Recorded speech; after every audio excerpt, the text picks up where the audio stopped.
Buon pomeriggio amiche e ben ritrovate sul mio canale. È da qualche giorno che non ci vediamo, spero che abbiate passato delle buone festività natalizie, me lo auguro veramente di cuore.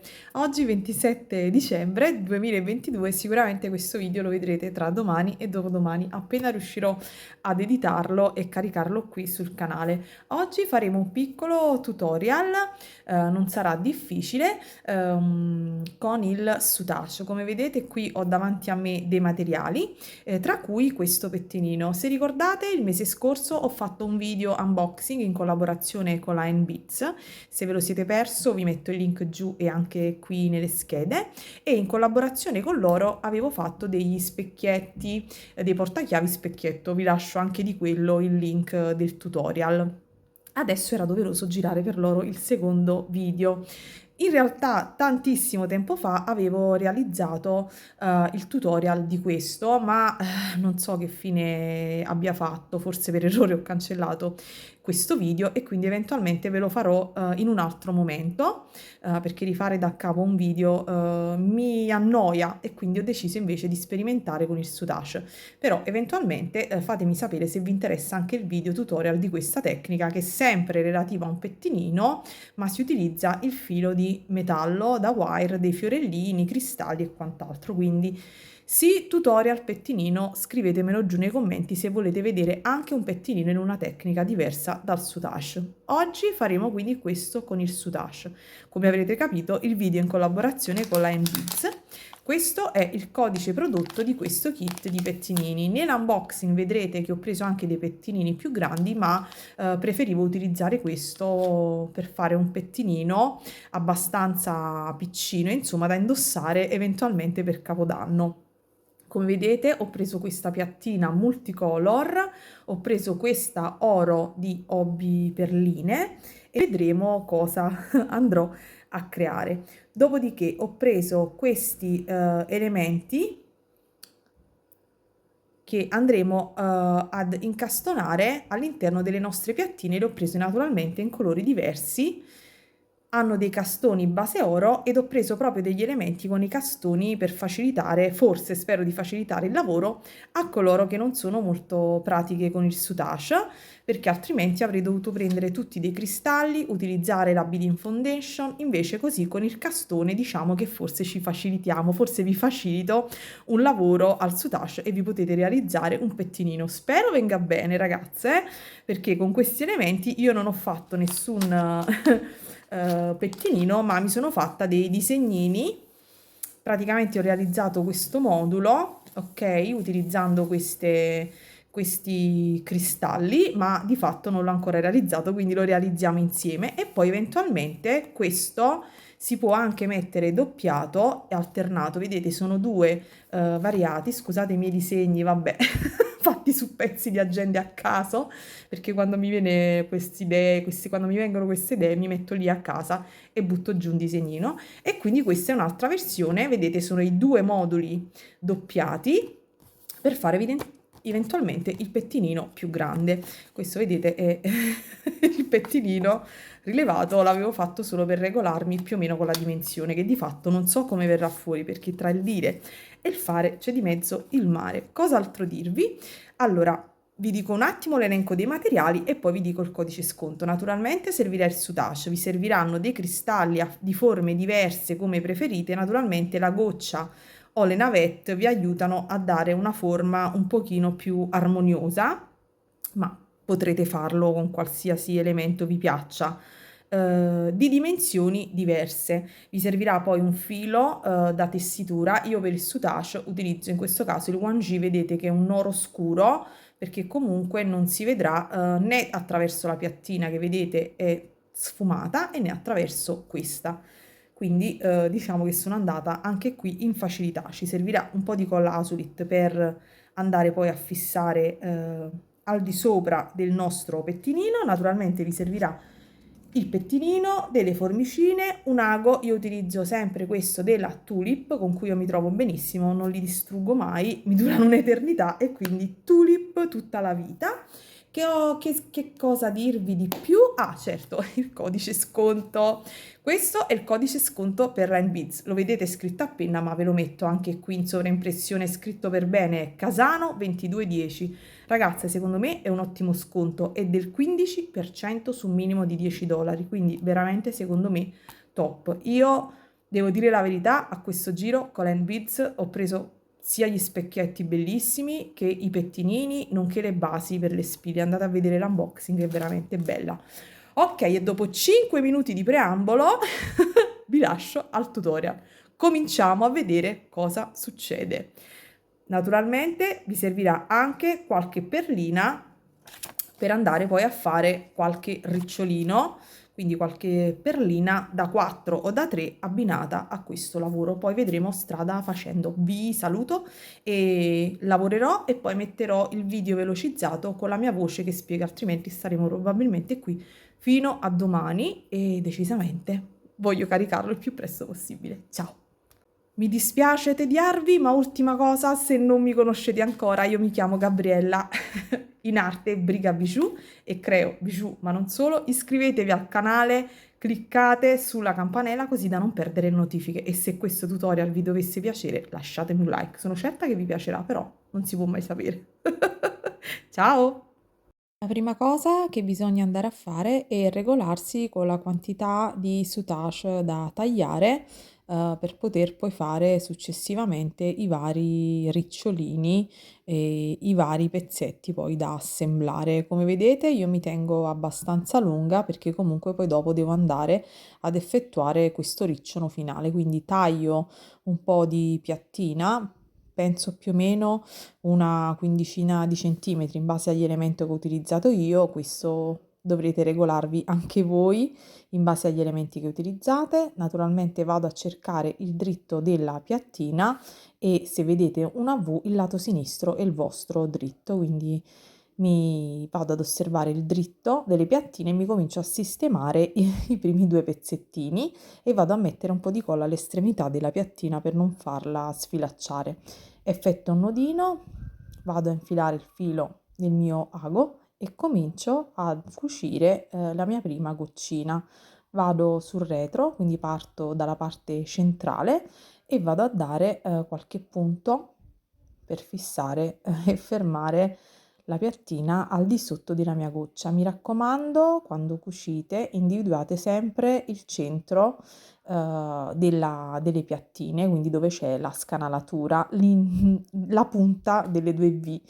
Quindi vado avanti e indietro un paio di volte, dopodiché con qualche punto, vi mostro dal retro, mi sposto ed avanzo a più al centro del mio elemento a forma di goccia e dopodiché vado ad individuare i forellini del mio castone e quindi passo dall'altro lato individuando sempre il centro della piattina. Mi raccomando, siate precise quando fate questi passaggi, date puntini più grandi all'interno e puntini piccolini all'esterno. Mi sposto, vedete, in alto e vado a dare altri punti di cucitura individuando il secondo foro del mio castone a forma di goccia nella parte superiore.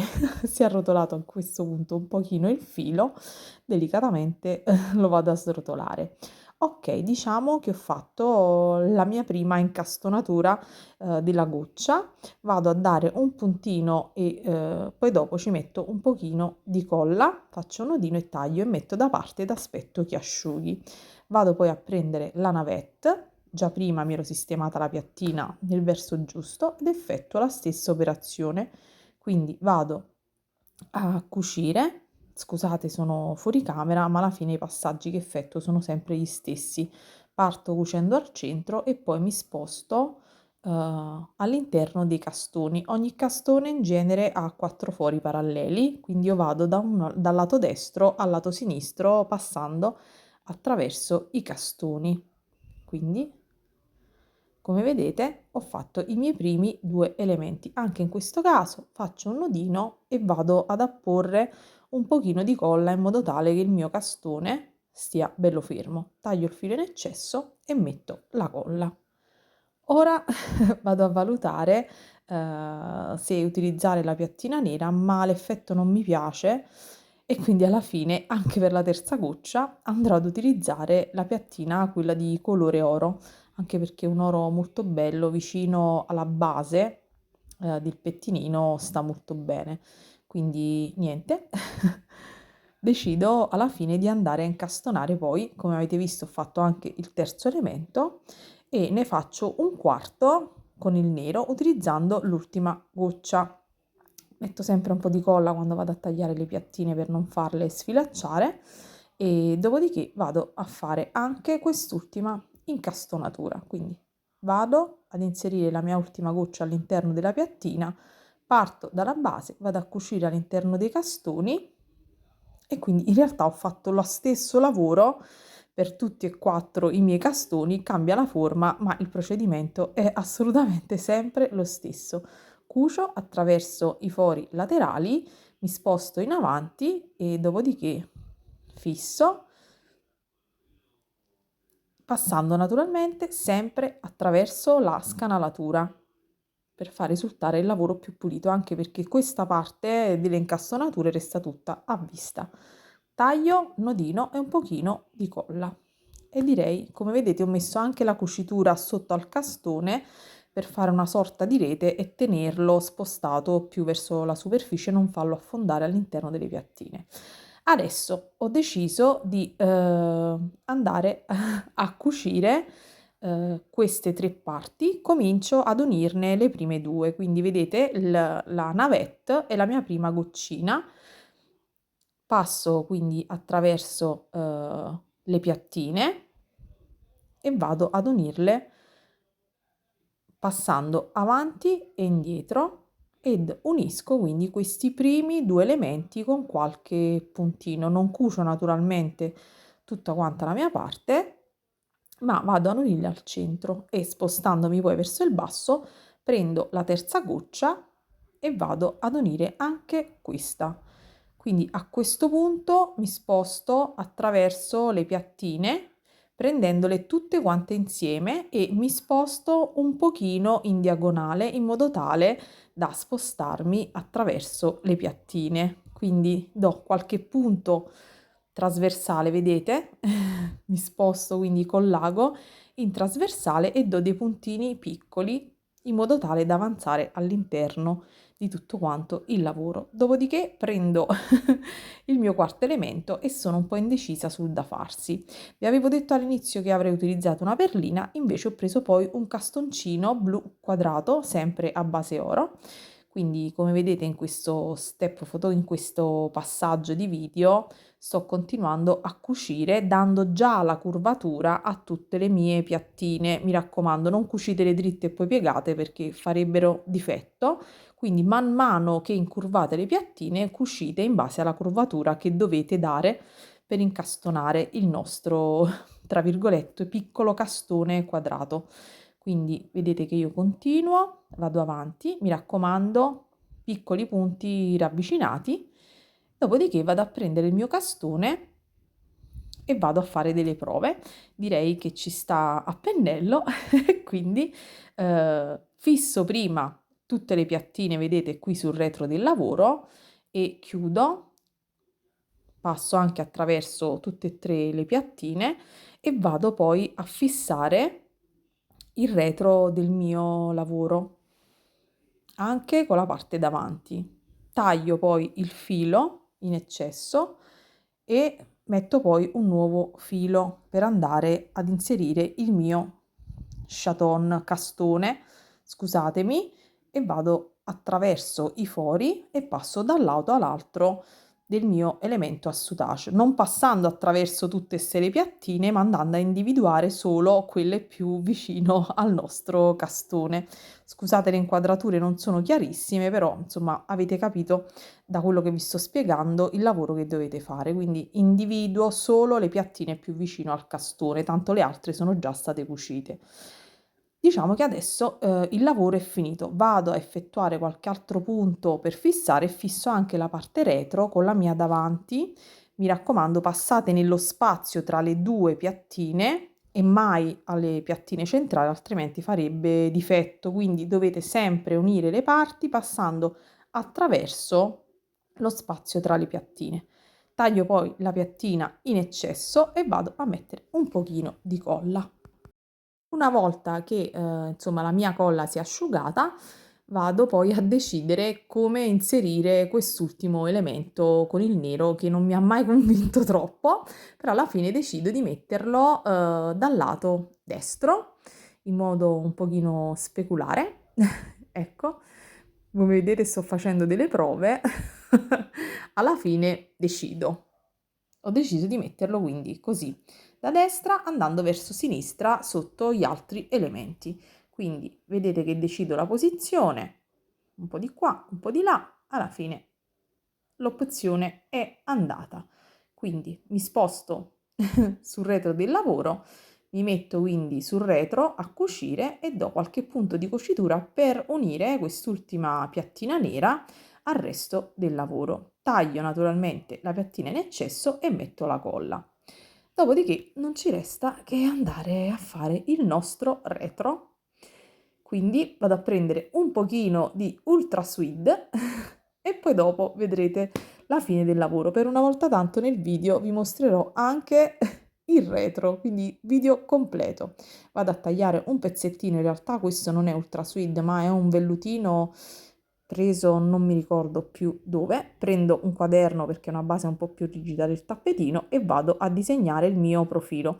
Naturalmente questa penna è molto spessa, quindi dovrò stare un po' più all'interno quando vado ad effettuare il mio taglio. Quindi taglio restando un po' all'interno del tratteggio della penna e dopodiché vado a controllare e a verificare che insomma ci stia bene.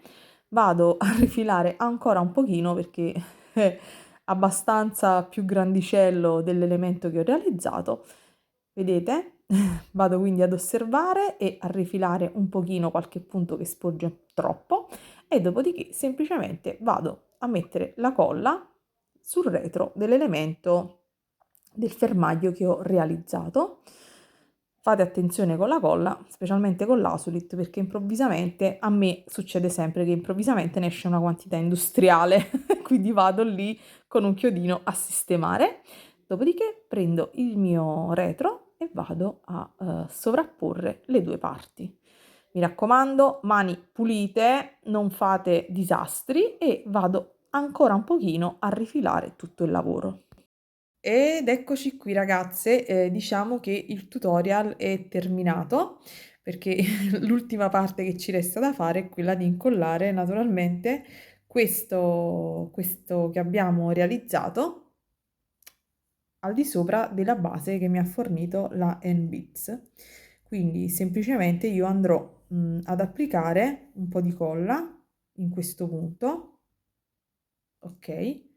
Quindi al di sopra del mio pettinino e il mio pettinino sarà terminato. Adesso è sera, cercherò di farvi una foto domani mattina, eventualmente col pettinino indossato, quindi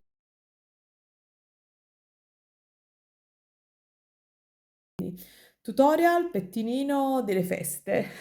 Spero che vi sia piaciuto e ci vediamo al prossimo tutorial. Ciao! Ho a posto la colla e farò asciugare mettendo qualche mollettina in questo modo sia da un lato che da un altro. Va bene, adesso in questo momento non la trovo sul mio tavolo, ecco qui, e aspetterò che sia asciugato definitivamente e niente, vi abbraccio ragazze.